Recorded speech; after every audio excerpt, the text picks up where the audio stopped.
The landlord. Once upon a time, there was a notorious landlord. He had a donkey and a huge estate. He used to ride across his estate on the donkey, with an escort of guards, and he always used to bother the serfs. He would say, "Work hard, or I won't let you eat.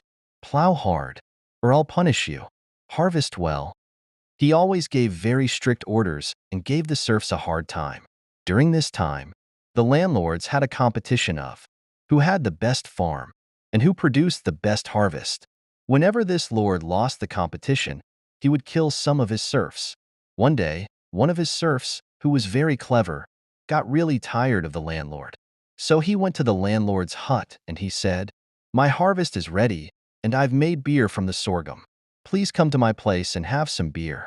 And as they were going along, the landlord was riding and the serf was walking beside him. But the serf had tied a rope across the road and the landlord didn't see it, and the donkey tripped and fell. The landlord hurt himself as he fell. So the serf said, "That stupid donkey. He's tripped on purpose. Chase away the donkey. Let's walk." So they chased it away and carried on walking. And they went along a long road through the forest where a wild ostrich lived. The ostrich knew the people of the village, but it would attack strangers.